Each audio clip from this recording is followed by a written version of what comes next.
Fala, abençoados! Tudo bem com vocês? Está começando mais um vídeo aqui no canal A Bênção que Enriquece. Eu sou o Edu Candeia, seja muito bem-vindo. No vídeo de hoje nós vamos dar continuidade à lição de número 11 da revista da CPAD, da Escola Bíblica Dominical, desse terceiro trimestre do ano de 2023, onde nós estamos estudando sobre um tema assim incrível, fantástico, que é a Igreja de Cristo e o Império do Mal. Como viver neste mundo dominado pelo espírito da Babilônia. Na lição de número 11, nós já falamos no primeiro vídeo, na parte 1 do vídeo, que essa lição ela vai falar sobre a convicção cristã. E o tema é exatamente esse: cultivando a convicção cristã. A convicção de quê? A convicção do que você defende, do que você, de quem você acredita. É a convicção. Convicção significa, o comentarista até colocou aqui o que está no dicionário, eu vou compartilhar com você aqui, ó. Ele disse aqui, ó, convicção é a crença ou opinião firme a respeito de algo, com base em provas ou razões íntimas. Então preste atenção, convicção olha o que ele disse aqui, crença ou opinião firme. É diferente, tá? É uma definição diferente. Então, se você é novo por aqui, eu convido você a se inscrever no nosso canal e ativar o sininho das notificações para que sempre que a gente postar um vídeo novo, você seja avisado. De outra forma, no final do vídeo, se você gostar do conteúdo, deixe o seu gostei, compartilhe esse vídeo para o maior número de pessoas, que certamente você vai estar abençoando outras vidas também. Então, essa lição de número 11, nós vamos dar continuidade à parte 2. A parte 2 ela vai falar sobre a convicção moral.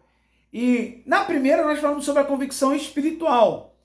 E o comentarista deu o exemplo de Paulo acerca da pregação dele, convicto do chamado dele, o que ele defendia, o ministério dele através da revelação da palavra, mas acompanhada sempre de poder de Deus através de sinais e maravilhas, tá? E agora nós vamos falar sobre a convicção moral.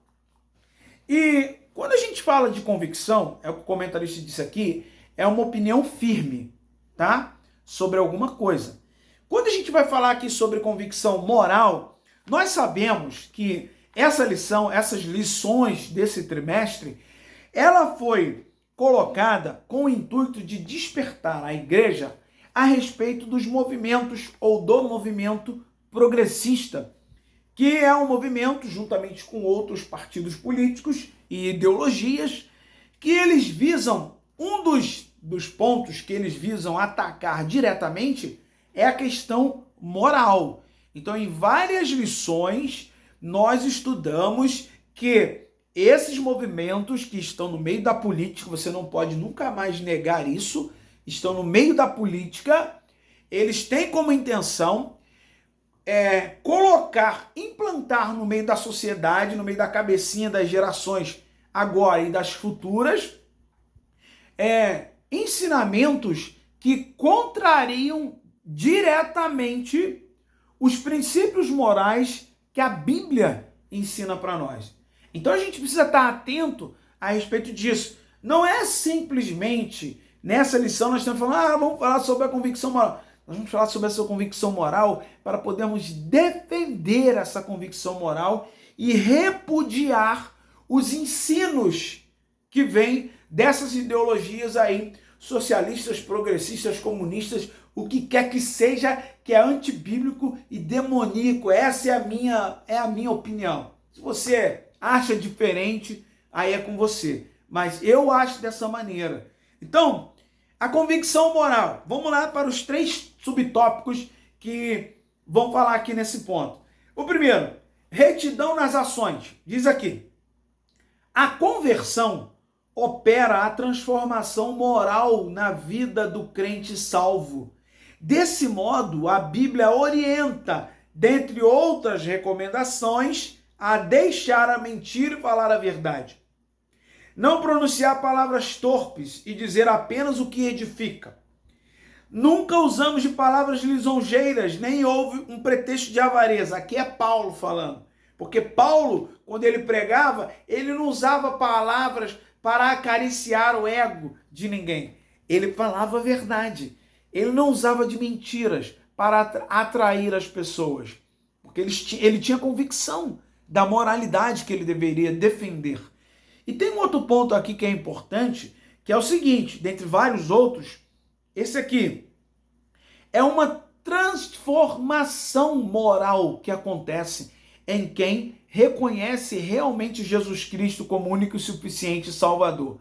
Então, não tem essa de que a pessoa diz que aceitou a Jesus, mas continua nas mesmas práticas pecaminosas de anteriormente. Ora essa, isso é contrário ao que a Bíblia ensina. Então, existem algumas igrejas que foram para esse lado progressista, tá? Onde eles relativizam as questões morais.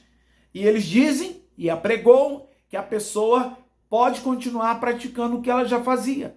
Como, por exemplo, uma igreja que recebe, não só recebe, ela recebe e apoia a prática homossexual, quando a Bíblia diz o contrário.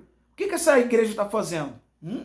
Ela absurdamente está contrariando a retidão nas ações nessa questão moral aqui, que é de relacionamento. Paulo nunca se utilizou de mentiras ou devaneios para enganar as pessoas e atrair multidões. Não, filho. Era a verdade. E assim o comentarista chama a nossa atenção, chama a atenção de pastores, de líderes, para que orientem os seus. Aqui, olha, é andar em novidade de vida. Precisa mudar isso. O comentarista colocou aqui um trechinho sobre retidão nas palavras. Meu irmão, é inadmissível que uma pessoa que uma vez tendo reconhecido a Cristo como Salvador e mudou de vida, ela continua xingando palavrão como ela xingava antes. É uma questão moral, ética moral. Não tem como. Porque a Bíblia ensina para nós que não deve sair da nossa boca nenhuma palavra torpe, mas somente aquela que sirva para a edificação. Então, o tal cristão que está já há um tempão e não controla a sua língua em relação a essas palavras, ora essa, precisa mergulhar novamente nas águas do Espírito Santo para ter uma mudança moral nessas práticas aí. Não tem como, não dá para, não se assemelha as duas coisas, não se misturam. Diz aqui, ó, o que Paulo fez, olha. Ele ainda assevera que a sua motivação era desprovida de ambição financeira. Eita! Somente o falso cristão é que busca poder e influência por meio da bajulação mentirosa. Logo, a conduta do cristão, a conduta de retidão, é uma virtude do crente regenerado. Paulo diz claramente que ele não buscava influência ou poder, e nem, muito menos, grana. Infelizmente, nós vimos há um tempo atrás aí uma pregadora, coach mirim, e ela foi num evento, e ela foi lá abençoar uma união homoafetiva. Ela foi lá abençoar, dizendo que Deus estava revelando isso e aquilo, não sei o quê. Lembra que eu falei no outro vídeo? Determinados profetas que trazem um monte de revelação, eles só não revelam o pecado de determinadas pessoas, mas revelam a bênção, que Deus está mudando o tempo e tal, isso e aquilo, vai ser uma bênção, essas coisas todas. Então, muito cuidado, porque Paulo está dizendo aqui que nós precisamos repudiar, porque a motivação de Paulo não era essa questão financeira, não era a questão de likes. Não. É por isso que a gente vê aí que existem canais no YouTube que eles têm muita visibilidade, porque massageiam o ego. Agora, aqueles canais que são canais sérios, canais que demandam um pouco mais de intelecto para poder entender aquilo ali, você pode ver, tem uma diferençazinha bem grande bem grande em relação aos inscritos, em relação àqueles que visualizam. Isso aí é fato. Numa cultura nossa no Brasil, em que, infelizmente, a cada dia que passa, as nossas gerações elas são ensinadas a serem preguiçosas em relação ao ensino de qualquer coisa. Quando você faz alguma pergunta e a pessoa dá uma resposta e você incrementa um pouco mais aquilo dali, a pessoa já acha que você está querendo ser o tal, que não sei o quê. Essas coisas acontecem. Por quê? Por conta da superficialidade que as pessoas têm hoje, sabe? Elas não querem se aprofundar em determinados assuntos. Elas acreditam imediatamente naquilo que elas escutaram. Infelizmente, por conta das mídias volto a dizer, esse movimento aí que está por trás dessas coisas, né? E que comprou várias e várias mídias que têm um potencial de influência muito grande, muitos cristãos acreditam mais do que passa na televisão do que o que está na Bíblia. Eles não conseguem relacionar ou correlacionar essas diferenças, infelizmente. Então, meu irmão, eu aprendi uma vez com o pastor Silas Malafaia e ele falou isso. Ele estava pregando e ele disse: não acredite no que eu falo, vá até lá, analise, confirme por outras fontes, para depois então você ter a convicção de que aquilo que eu estou falando se é verdade ou não. Isso é incrível, tá? Para uma liderança, falar assim é incentivar os seus liderados a não acreditar pura e simplesmente obedecer, pura e simplesmente por obedecer. Porque isso é manipulação. Então, muito cuidado, a gente precisa ter isso. E aí o comentarista colocou aqui essa questão de retidão nas ações. É você repudiar o pecado. Não importa se isso não vai render financeiramente alguma coisa para você. Reputação ilibada. Considera-se portadora de reputação ilibada a pessoa de reconhecida idoneidade moral. Ou seja, Paulo avalia sua reputação com esta frase: não buscamos glória dos homens, nem de vós e nem dos outros.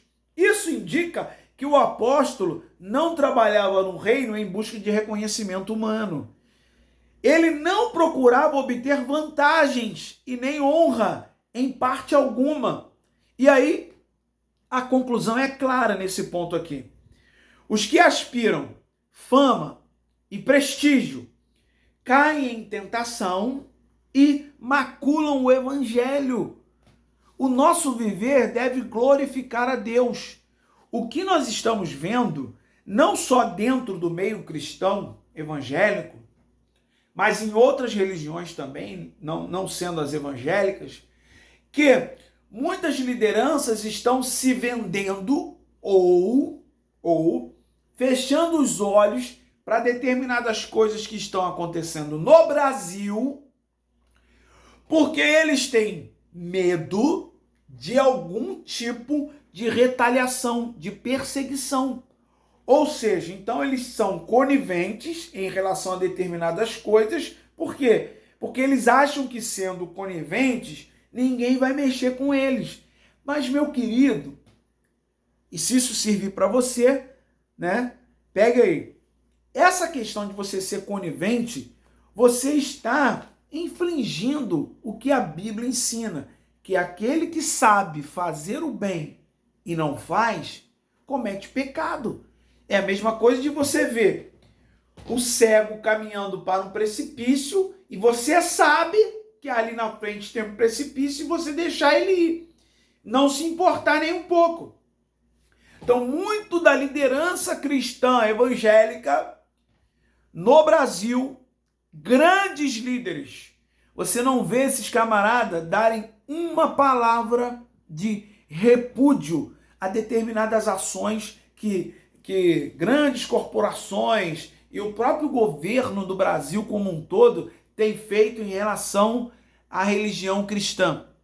Então isso é muito perigoso. A gente precisa começar a ter uma convicção moral e olhar para esses líderes e dizer assim: será que esse camarada tem realmente uma reputação ilibada? Ou é aquele pastor ou pregador que aqui ele é assim, assado, prega muito bem, revela vários revelamentos e em casa ele mete a pancada na mulher dele. E ele é um adúltero, ou o que quer que seja. Hã? A gente precisa ter isso na cabeça também, né? Precisamos se preocupar com isso, porque muitos estão se vendendo por conta de conquistar fama, likes, seguidores. É isso. Visualizações. Muitos estão, sim, se vendendo por conta disso. E aí eu abro um ponto aqui. Muitos que estão lá no Congresso, lá em Brasília, que antes de irem para lá, eles diziam serem cristãos. E agora muitos deles, por conta das emendas, a grana que jorrou nesse governo para que eles aprovassem determinadas coisas, esses aí, né, muitos deles negaram a convicção cristã e votaram de acordo com os seus partidos e não de acordo com a convicção cristã que eles tinham. Ou seja, se venderam por conta da grana. E aí colocam o povo, né, a religião, tudo isso em... tá aí, ó, entrega de mão beijada. Eles não repudiam. E olha, meus irmãos, nós precisamos orar, intensificar as orações em relação a esses aí, para que o Senhor retire de uma maneira ou de outra, que o Senhor mova o castiçal deles, tire dessa posição aí. Eu creio que Deus pode fazer assim. Vida irrepreensível, é o último tópico aqui. O adjetivo irrepreensível denota uma conduta que não pode ser censurada. Ou seja, ninguém pode apontar. Aquele camarada que não tem... eu tenho que comentar isso aqui, né? Vocês devem ter visto, ou talvez não, mas existe um movimento orquestrado hoje em dia, ou não, durante alguns anos, para tentar, de alguma maneira, incriminar uma pessoa aqui no Brasil, que foi presidente da República. E de todas as maneiras, as mídias, os vários conglomerados aí de gente importante, vêm à tona e começam a vomitar um monte de asneira, querendo apontar várias coisas para tentar incriminar esse cidadão. Porém, não conseguem encontrar nada. É um vexame o que se fazem, principalmente um canal aí, uma tal de Globo. É um vexame, é uma coisa horrenda, tentando incriminar uma pessoa sem absolutamente ter nada que comprove. Mas não, eles tentam. Por quê? Porque eles querem incutir na cabeça das pessoas, da população como um todo, de que eles estão mexendo e uma hora eles vão descobrir alguma coisa. Até quando isso? O texto está falando aqui sobre uma vida irrepreensível. É uma conduta que denota o seguinte, que não dá para ficar apontando ou provar, você é corrupto, é isso, é aquilo, né? Eu lembro que esse camarada ele falou assim, ó, pode me chamar de tudo, de isso, aquilo, não sei o que lá, ismo, não sei o que lá, não sei o que lá, só não pode me chamar de corrupto. Mas vamos lá, continuando aqui. Nesse contexto, o apóstolo invoca a Deus e a igreja em Tessalônica como testemunhas de sua postura santa, justa e irrepreensível. Essas designações implicam obediência nas questões morais, atitude de retidão exemplar e conduta sem motivo algum de reprovação. Esse era o padrão de Paulo e por isso ele defendia de forma convicta o que ele defendia, a convicção que ele tinha, porque ele tinha uma conduta ilibada. Ele, em um outro tempo, quando ele ainda não conhecia a Cristo, ele participou sim de várias perseguições, perseguiu, prendeu e até mesmo concordou com a morte de muitos cristãos. Mas isso foi no tempo em que ele ainda não tinha conhecido a Cristo. Depois do seu encontro na estrada de Damasco e que mudou completamente a vida dele, a convicção dele mudou e de perseguidor ele passou a ser perseguido, mas perseguidos, mas se gloriando nas perseguições, porque ele tinha uma convicção. E é isso que o comentarista quer chamar a nossa atenção, irmãos. Vivemos em um mundo em que, por todos os lados, estão tentando fazer com que os crentes percam a convicção moral, espiritual e comecem a relativizar as coisas. Isso faz parte da estratégia de ataque contra a igreja. Por quê? Nos últimos dias, assim como diz a Bíblia, nós teremos tempos trabalhosos, homens que se levantarão amantes de si mesmo, mais amantes dos deleites do que de Deus. Eles são gananciosos, avarentos. Esses homens já estão eles estão entre nós já, e estão infelizmente em posições de comando, de decisão. Muitos envergonham a grande maioria da população de bem do Brasil, que tem uma conduta moral, que concorda que a moralidade deve ser seguida, deve ser pleiteada, a gente não pode abrir mão, mas pelo contrário, ter convicção. A gente não pode abrir mão, a gente tem que ter convicção. Eu defendo isso, ainda que eu defendo isso, ainda que eu defendo. Mas infelizmente muitos estão fraquejando, ficando pelo meio do caminho e mudando de lado por conta de muitos interesses, e muitos desses interesses são interesses escusos, infelizmente. Mas que Deus nos abençoe, nos dê a condição de entender que esse ponto da convicção moral, a gente precisa entender que é preciso ter mudança no caráter, nas práticas, nas companhias, nas companhias que a gente fala, né? Porque a Bíblia diz que as más conversações corrompem os bons costumes. Se você está andando com gente que se mete com coisas que são ilícitas e você sabe disso, e você fala assim, mas eu não estou fazendo, mas você está diretamente ligado e você está compartilhando. E a Bíblia diz em Efésios o seguinte: e não vos comuniqueis com as obras infrutuosas das trevas, mas antes condenai-as. E como que você vai condenar se você não tem convicção do que você acredita ou do que você defende? É preciso estarmos atentos, mas que Deus nos abençoe para termos retidão nas ações, reputação ilibada e uma vida irrepreensível diante de Deus e diante dos homens, para que vejam as vossas boas obras e glorifiquem ao Pai que está no céu. Assim Jesus ensinou. Mas as perseguições virão. Convictos, mas seremos perseguidos certamente. Mas, uma vez perseguidos, precisamos ter a convicção, de que a nossa leve e momentânea tribulação não há de se comparar com a glória que em nós há de ser manifestada. Que Deus te abençoe abundantemente. Se você gostou do vídeo, deixe o seu gostei, compartilhe esse vídeo com o maior número de pessoas e lembre-se que a bênção do Senhor é que enriquece. Até o nosso próximo vídeo, querendo Deus. Tchau, tchau.